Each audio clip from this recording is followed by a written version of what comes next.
Got some shadows going on behind us. But this will be what we gotta. What we gotta work with. Hi everyone, welcome to Shelf Control. I'm Norm. I'm Lisa. And today we're going to talk about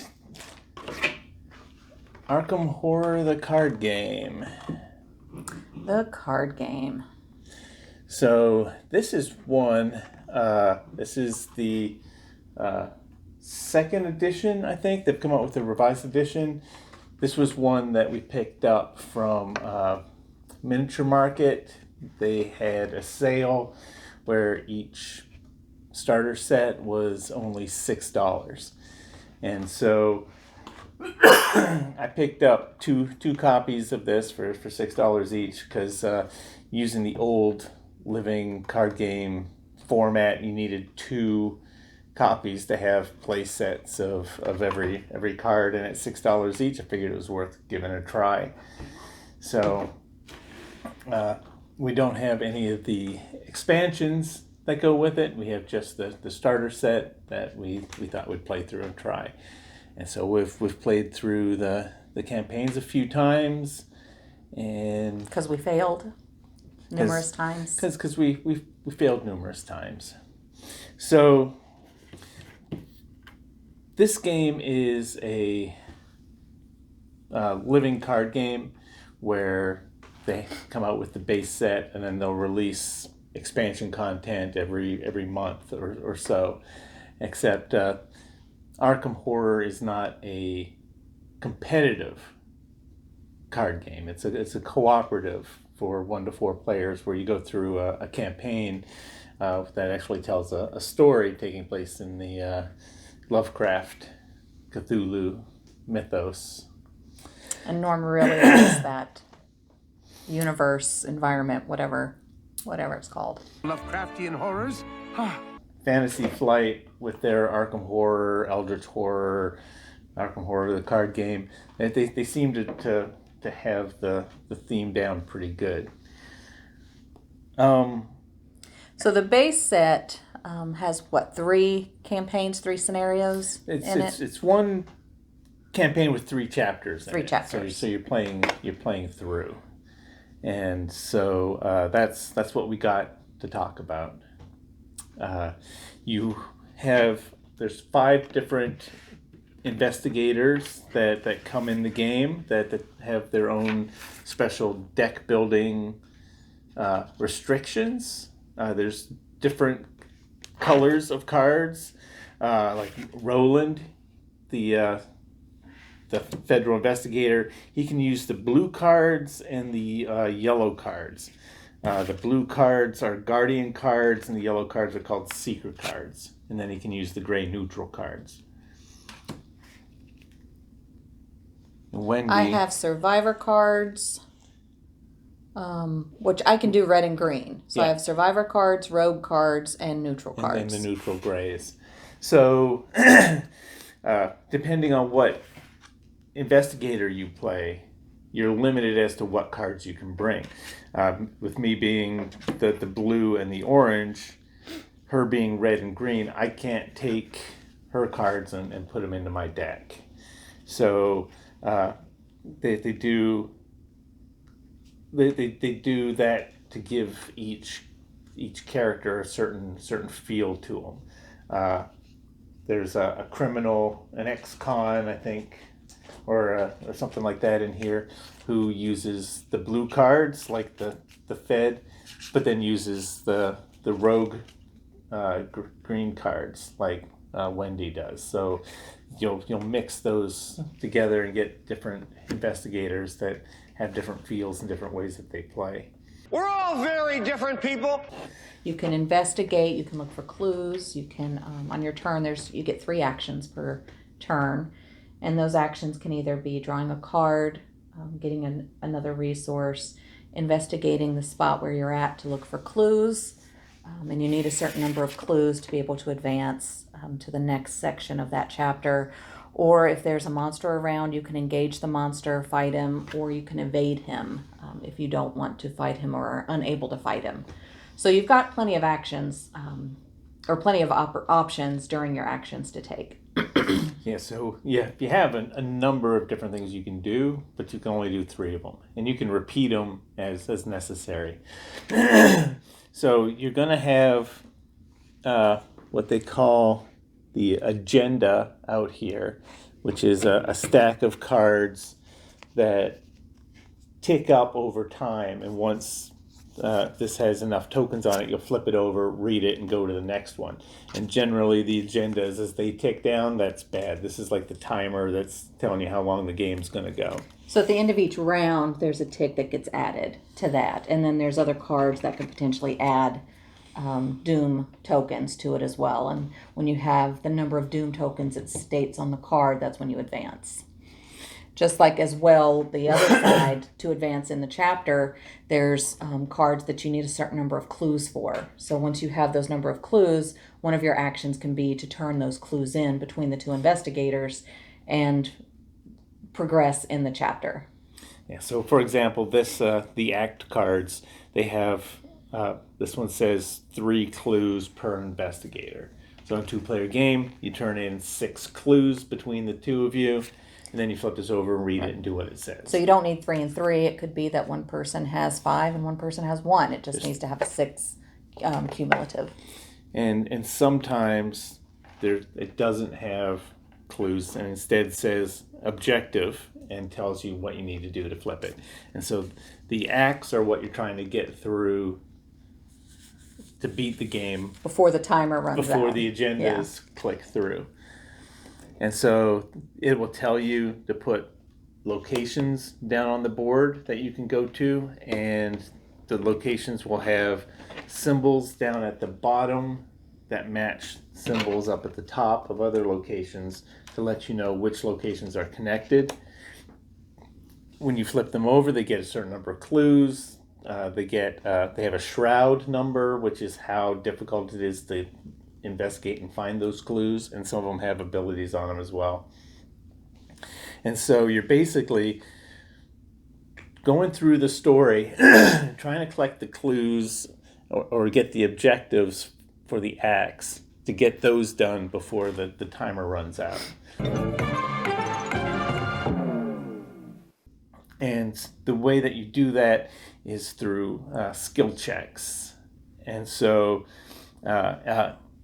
each investigator has different things. You have willpower, I'm not sure the exact names of it, but you have willpower, maybe investigation, fighting, and evasion of different values. And so let's say I was going to investigate. I would look at my investigate value, which is a 3, and I would look at the shroud value on here is a 2, and I would have to beat that 2 with my 3, drawing from a bag that has these tokens in it that are mostly bad. What? Bad! They're all bad! Are horribly bad.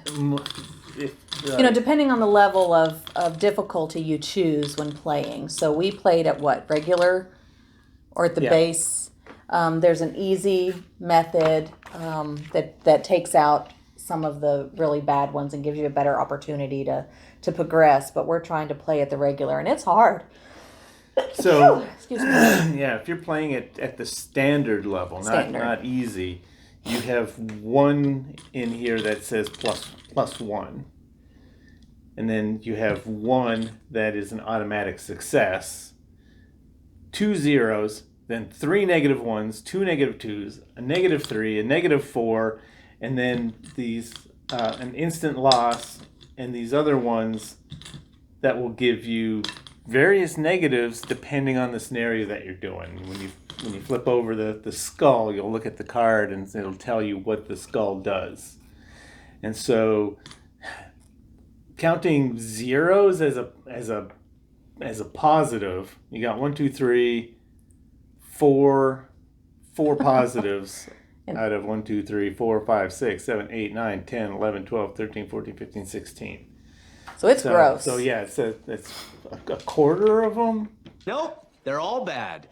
will give you a 0 or better, and so And it seems we are always pulling. We never seem to get. We'll get an occasional 0, but we never have luck with the pool.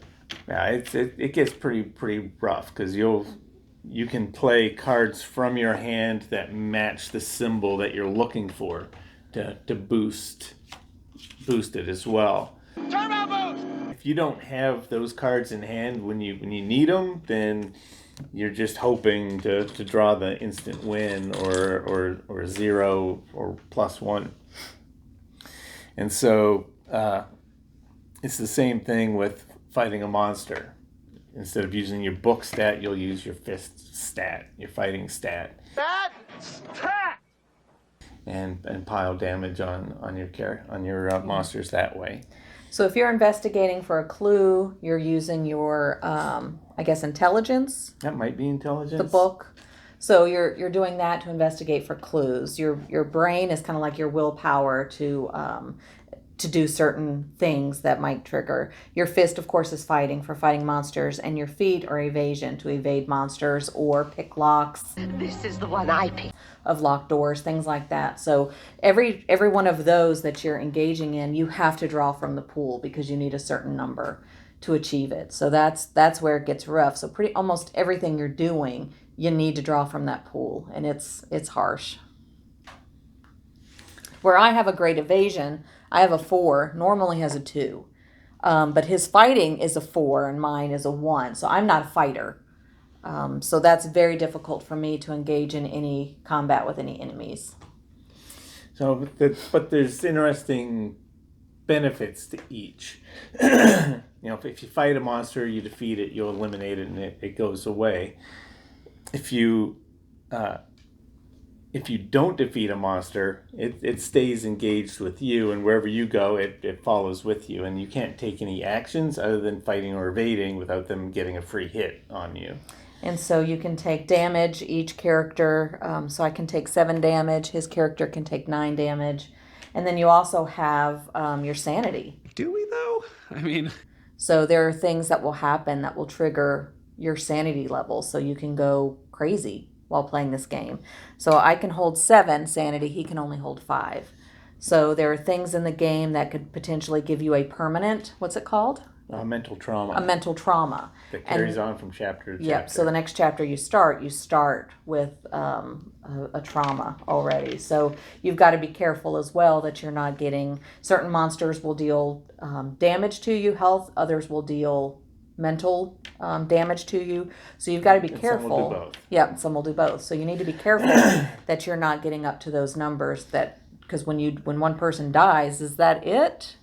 No, the other person can continue, but that one person's just out. It's almost impossible for one person to continue. It's not both health and it's one or mental. the other. If you go insane, you're out. If you lose all your health, you're out.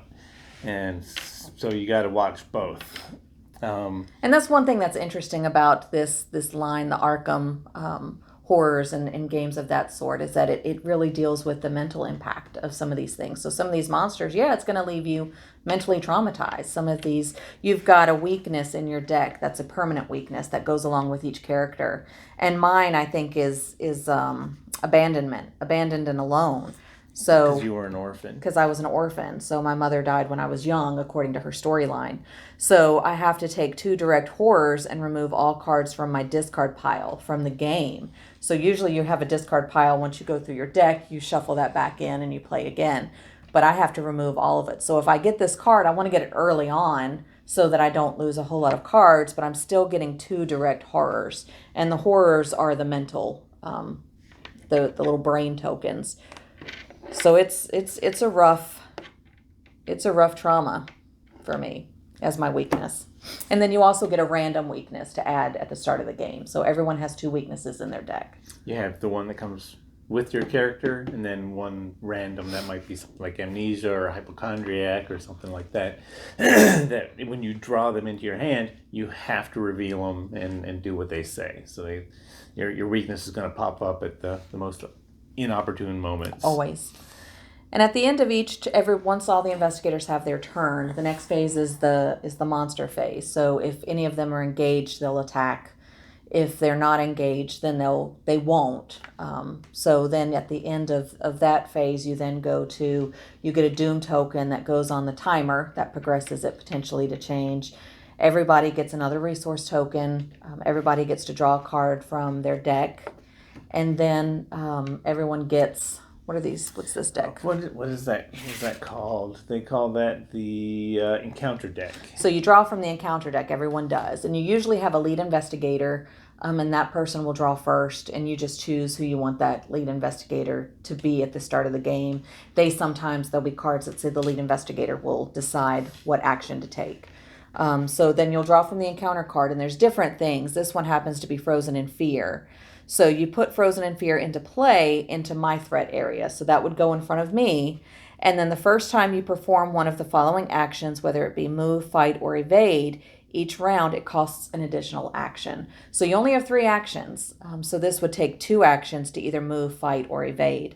And then at the end of my turn, I can do a test of my intelligence. So I would need to get a 3 or higher to succeed. And so my character has a 4, but I could also play cards from my hand that have that symbol that would increase it for me. And then I have to draw from the pool to see if I succeed or not. And if I succeed, this goes into the discard and it doesn't stay with me for the next round. So, and then the next person will take an encounter card. And sometimes there's enemies in there. Sometimes there's something that will progress the timer. And other times it's just something that happens that you either have to pull from the pool for to succeed, or it's something that happens in your scenario. Yeah, so it's very much one of those where bad things just keep happening and you're just trying to swim through the flood to the end to Keep swimming! to do it. And it's also interesting that with these chapters, failing the scenario does not mean that you have to do the scenario over again. It has a different ending depending on what your results are. And so then when you get to the next chapter, it'll say, if this happened and this happened, then do this. And so you can actually progress on to the story.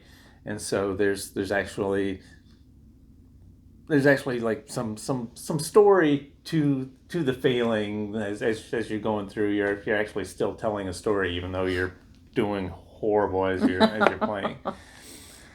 And you have a little campaign card that you keep track of what you've done, and certain things will happen that you have to mark.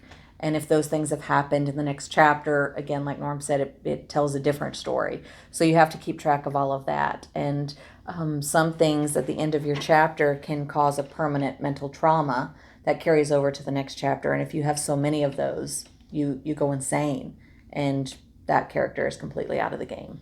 And you might find some allies or something that then will get added to your deck for the rest of that campaign. At the end, you'll get given a certain amount of experience points that you can use to upgrade cards. Cards have little white dots up in the corner that you can then spend to upgrade cards to make them a little bit better for the next chapter. So we've been able to upgrade a couple cards, but we do not get a lot of experience for our chapters. So, yeah, we're just barely scraping through. But as you're going through, the different expansions are at different levels, and you'll be able to carry these decks on and get more cards added and more upgrades and more stories as you go. And I've never been a fan of the living card games. I've never been interested in those, but in actuality, this is the first one I've ever played. So it's not that I don't like them. It's just they never really appealed to me. They seem to be just money grabbers. So you have to invest a lot to keep going. If you really like it, then you're invested. You're going to keep getting new expansions or cards as they come out because you want to keep playing the game. And so I don't want to get attached to stuff. So I don't want to start something that could potentially cost a whole lot of money to go through. So this is the first living card game that I've experienced. And I've been involved in a number of the living card games. Netrunner, Android Netrunner was the latest one, and it's a great game. That one was competitive. You go to tournaments and play, where this one's co-op, but it's also very much a lifestyle game where you're keeping up with stuff. You're with this. If you're playing a character, you're building a deck. You're going through. You're taking this character through, and his deck is upgrading as he's going through these different scenarios and stuff. And so you kind of got to give some thought as to how to build these decks. You're not just given. There's in the book. There's like a suggested starter deck for each character, but they're not very optimized, especially if you're playing with just the one box. They give you a starter deck for each character, made out of an incomplete set of cards. And I'll tell you, the first time we played, we tried just playing with the one box with their setup, and yeah, you've got singles of some cards. You've got cards that aren't great. That as I drew them, I'm like, I'm not exactly sure why this guy has this card, and we finally opened up the second because we were having trouble getting through the first, and built a deck that was like, okay, these seem to be the best cards for this person, and you're allowed to have two of each card in your deck maximum. And so it's like, okay, this card's good, I'm putting 2 in. This card's good, I'm putting 2 in. This card's good, I'm putting 2 in. And totally ignored the other investigators to just be like, I'm gonna play as Roland, she's gonna play as Wendy, and we're gonna make both these decks as good as possible, and that was a game changer. And it really was. That made it quite a bit easier. And easier is a stretch. I mean, that's it's not easier. It's still challenging, but it made it more accomplishable, if that's a word. Yeah, there was less times where it was like, okay, none of these cards in my hand do anything of any good. It's like, I need.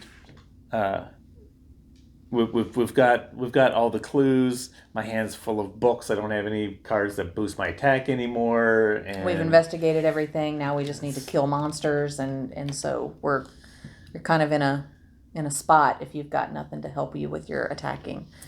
And so you're really going to want to spend some time looking at these cards, evaluating which ones you can add, which ones you want to take out, and which ones you want to put in, and things like that. And then as you get experience, you look through the cards that are now available to you and be like, okay, do I want to put this one in or this one? And then if I do that, I have to remove a card because my deck size is a set number. Yep.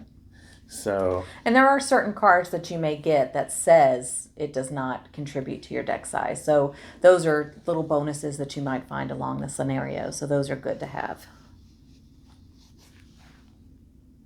That's the game. So, yeah, that's pretty much it. If you want a detailed playthrough, there's lots of how to plays out there. We just did a brief overview.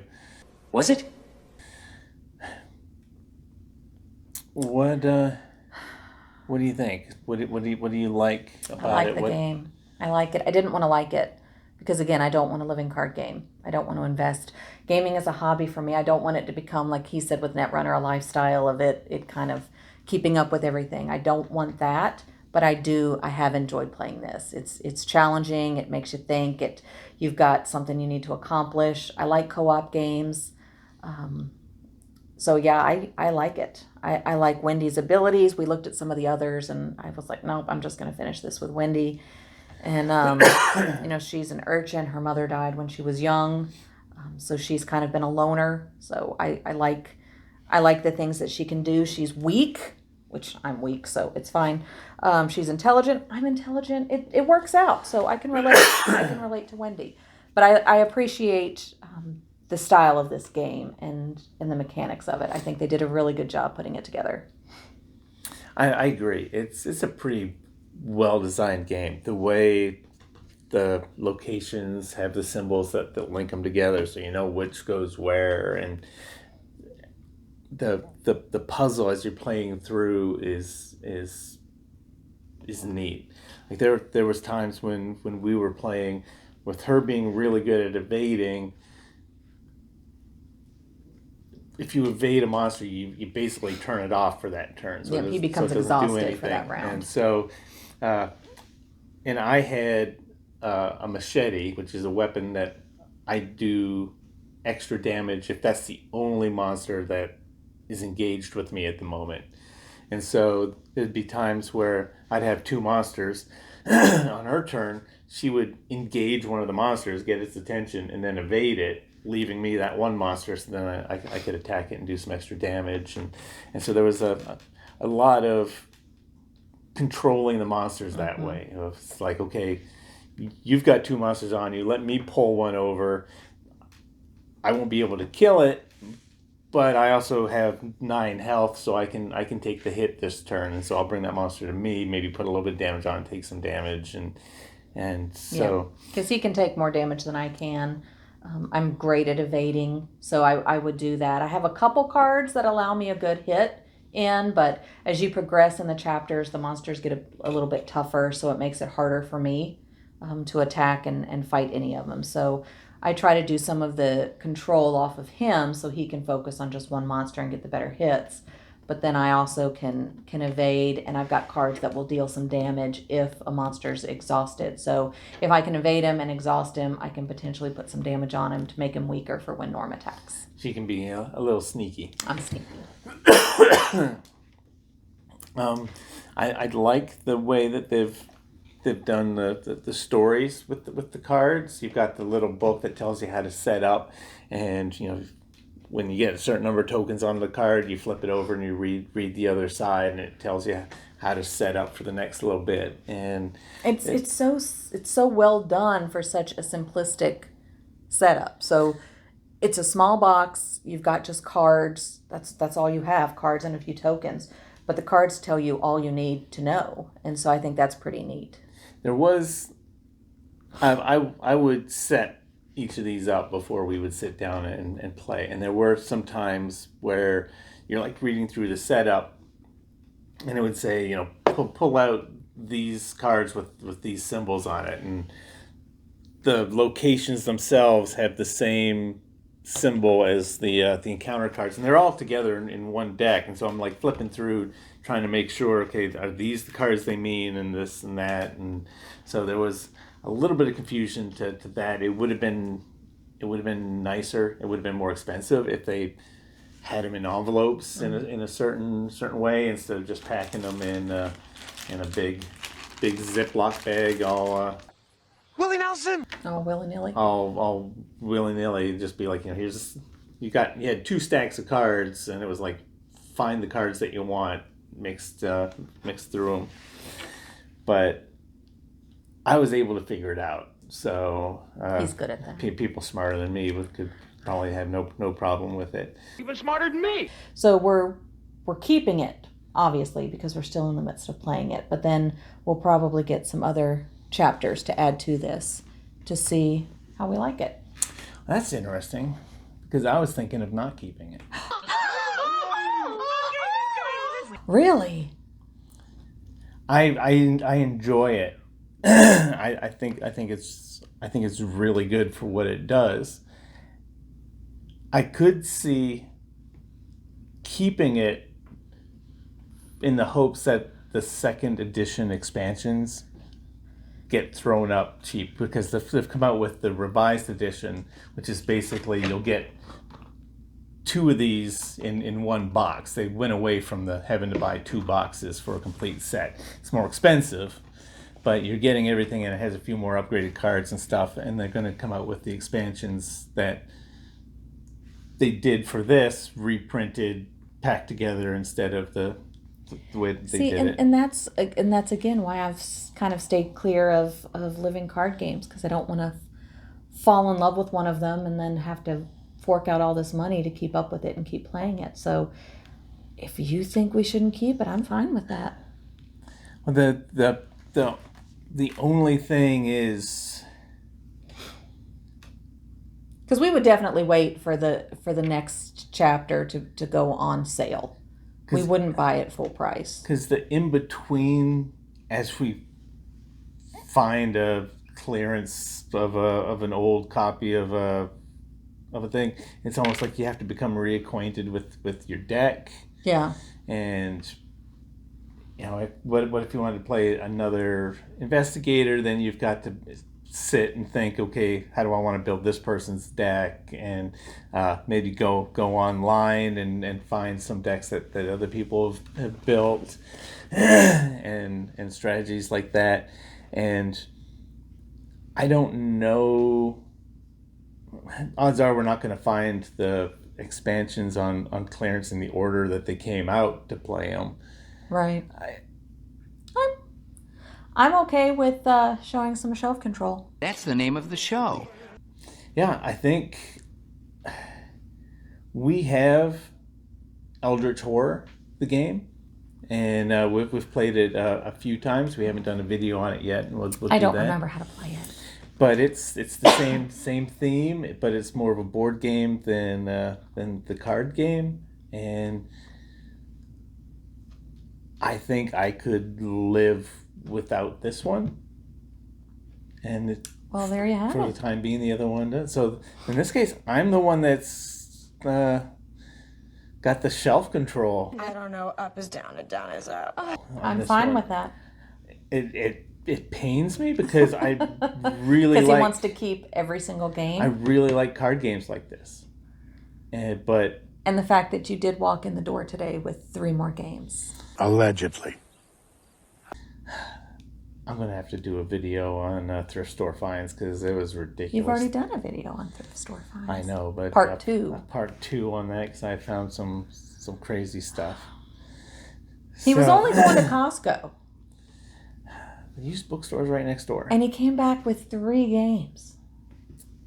I'll have to show them to you. Good deals. But anyways, yeah, if I was going to give it a rating, I would give this the 7 out of 7 for mechanics. Mm-hmm. I would as well. And I'd probably give it a 2. And you'd give it a 2 for a 9? 8.5, 9. Yeah, I'm kind of like that as well. Like if I had the time and the money to just play through this and then be like, all right, let's grab that expansion and then let's play through this and let's just keep playing, and then you're like, oh, let's try playing through that with this other investigator. All right, let's tear these decks apart and rebuild the decks and play through with that. And he'd have to do 2 decks because let's be real, I'm not making it would be deck. my job, yeah. Yeah. So maybe that's why I'm more eager to get rid of it. Yeah, he's But- more on the time and well, no, we're both on the money. We don't want to put a whole bunch of money into that. No. Which is a shame because I would love to keep playing through these stories. Yeah, they're good stories. They really are. This one in the first thing, it was enjoyable. It was awesome. It had all kinds of Lovecraftian stuff going on while you're playing, and it's tempting with the $6 each box to hang on to it just to have it for when we find a deal on it. But I think I can practice some shelf control on this one. Well done. And Well done. we'll pass it on. I'm so proud of him. So yeah, so this is weird. This is where A game we really like that we're not keeping. and 8 or 9 out of 10 is not staying in the collection. Leaving our collection. I'm okay with that. So, anyways, Our dog is demanding some attention, so so what are your thoughts on Arkham Horror, the card game? Do you guys enjoy it? Are you guys going to be doing the revised edition? I don't know that it makes deck building any easier, but it seems like a great system with great stories. So and for hopefully, $12 in, we got our money's worth. So, yeah, we'll probably play it a few more times before we do pass it on, but Probably. we'll end up passing it on. Maybe with different investigators, different decision makings, and get all kinds of different scenarios out of it. So, yep. So, anyways, that's Arkham Horror the card game. Let us know what you think in the comments. Like, subscribe, follow us on Instagram. Let us know your thoughts on the game. If you like it, do you show shelf control on it, or are we crazy for getting rid of it? So we'll see you next time. Great. Bye, guys. Bye. Prince, you are so extra right now. Yeah, I know. You are so extra right now.